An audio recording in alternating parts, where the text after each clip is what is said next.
સોમવતી અમાસ છે અને આજ આપણે જવાનું છે નકળી અને જ્યાં 5 પાંડવોની શિવલિંગ સ્થાપિત કરેલું છે ત્યાં જવાનું છે અને ક્યાં ક્યાંય લોકો દર્શન કરવા આવે છે અને આપણે આજ અમાસ છે એટલે નકળી જવાના છે. તો મારા બ્લોગમાં બનાવી જો આપણે ગમે ના ત્યાં જઈએ તો પહેલાં આપણે પેટ્રોલ પંપે આવવું જ પડે. જો પેટ્રોલ પુરાઈ લીધું અને હવે આપણે નકળીંગ જવા નીકળી ગયા છીએ અને આપણે જો નકળીંગ જવાના છીએ તો આ સોમવતી અમાસ છે. તો અમાસ છે અને પુરુષોત્તમ મહિનો પૂરો થઈ ગયો છે. ચંપા ફરી ફરી રિક્ષા ફરી અને બસે પણ મુકાણી છે. તો બસે જાય છે. જો 20 રૂપિયા ભાડું છે આ બસમાં જાય ને એનું. અને અહીંયા મારા નણંદની એની વાટ જોઈ છે. તો જો મારા નણંદની આવશે ત્યારે આપણે અહીંથી જવાના થઈએ. તો વાત જોતા થઈ આવી ગયા અને અહીંથી આપણે નકળી જવાના થઈ. આ બસમાં કડતાલું વગાડતા જાય.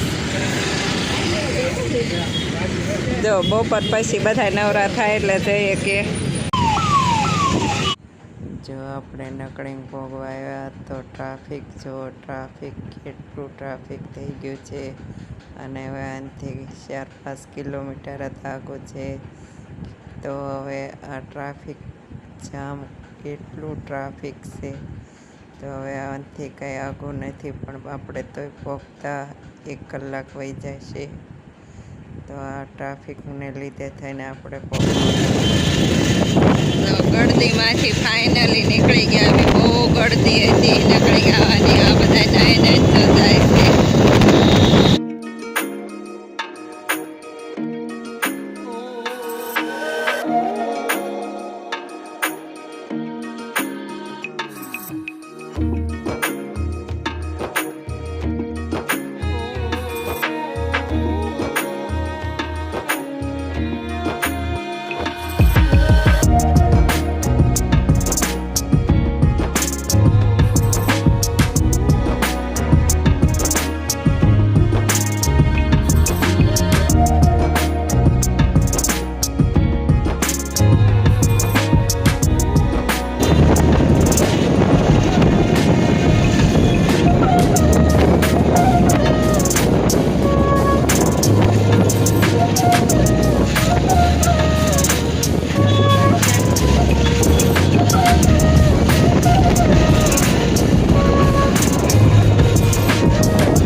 પાણીની બોટલ પકડને. જો આપણે પાણીમાંથી બહાર આવી ગયા.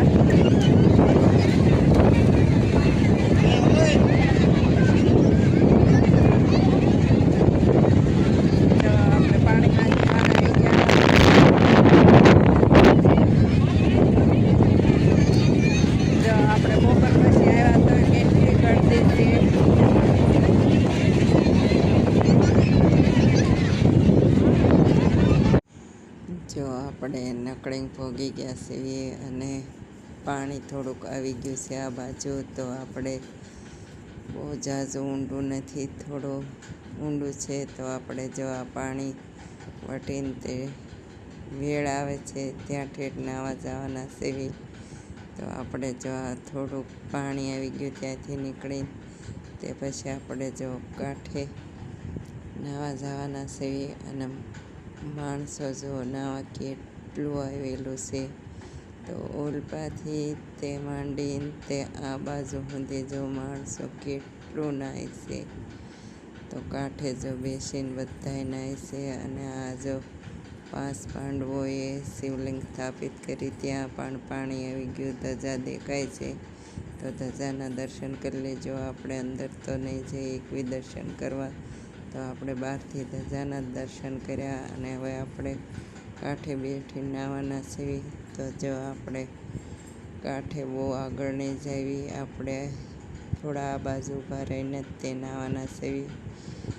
તો આપણે જો નાહી લીધું અને આ બાજુ જો પુરુષોત્તમ મહિનો પૂરો થઈ ગયો છે અને વિસર્જન કરવાવાળા પણ આવે છે. તો સોમવતી અમાસ પણ છે અને પુરુષોત્તમ મહિનો પૂરો થઈ ગયો.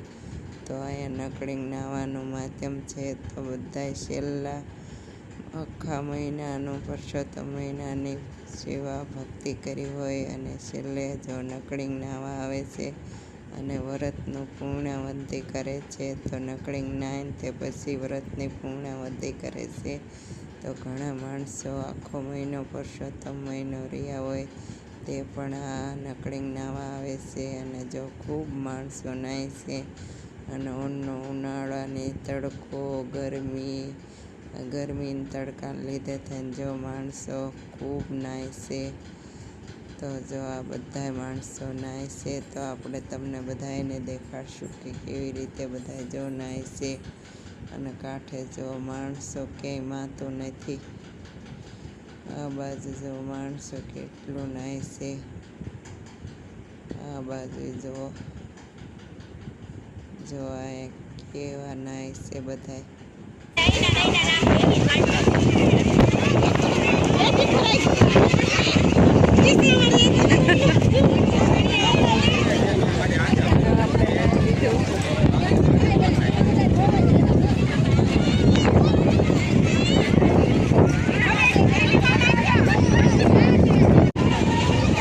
જો ફોટા પાડવી છે તો આપણે અહીંયા ઘણા ફોટા ક્લિક કર્યા છે. જો આપણે અહીંયા ઘણા ફોટા ક્લિક કર્યા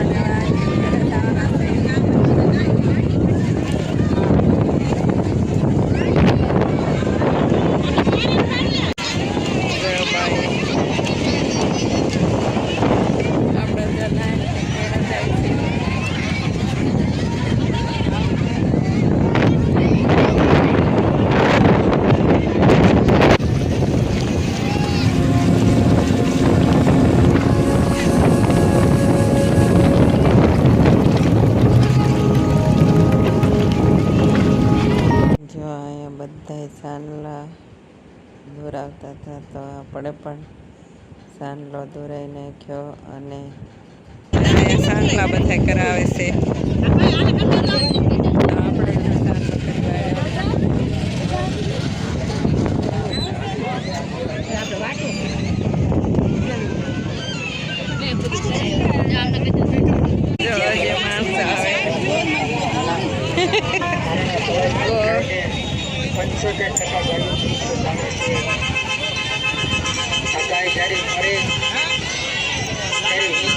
કિલો પ્લાસ્ટિક ગાયના શરીરની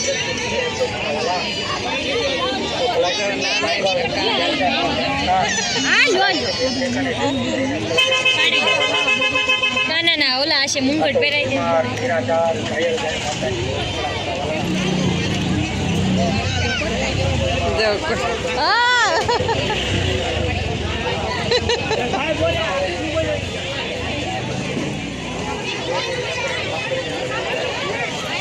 ભોળાનાથનું મંદિર છે, ત્યાં દર્શન કરશું.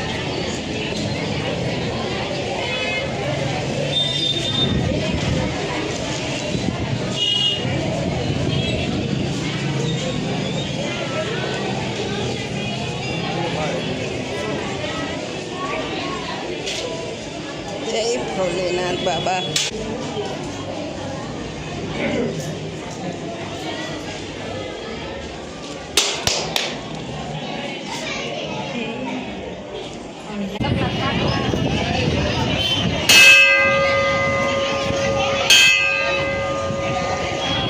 બધા અહીંયા ભોળાનાથનું મંદિર છે, ત્યાં દર્શન કરવા આવે છે. પુરુષોત્તમ મહિનાનો છેલ્લો દિવસ છે એટલે. અને આપણે જો મસ્ત મજાના દર્શન કરી લીધા. તો જો આપણે હવે ઘેરે જવા નીકળી ગયા છીએ.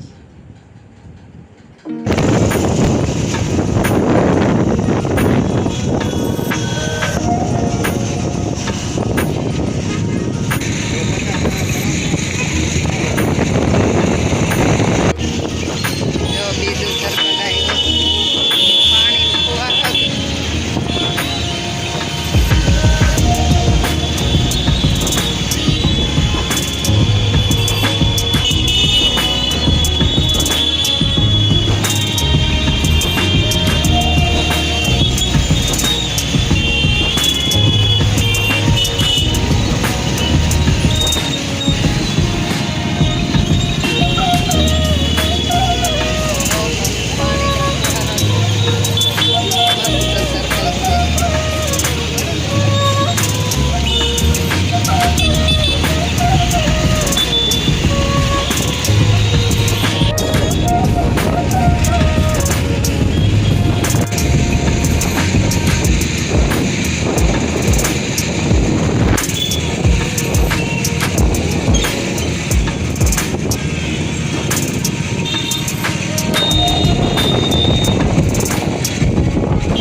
નકળી ગયા હતા. નકળીથી ત્યાં 8 વાગે આપણે ઘરે પહોંચી ગયા છીએ અને હવે જમવાનું રાંધવાનું છે. તો હવે આપણે આ વિડીયોને અહીં એન્ડ આપશું.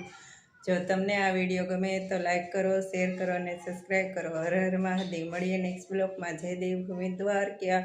તો જો પુરુષોત્તમ મહિનો પૂરો થઈ ગયો છે અને જે ગોરમાં બનાવ્યા હોય, કાઠા ગોરમાં અને પુરુષોત્તમ ભગવાન બનાવ્યા હોય તેને વિસર્જન કરવા નકળીને બધા જાય છે. અને બપોર પછી તો બહુ ગળદી હતી અને આપણે વિસર્જન કરીને આવ્યા છીએ અને નકળીને અહીંયા પણ જઈ.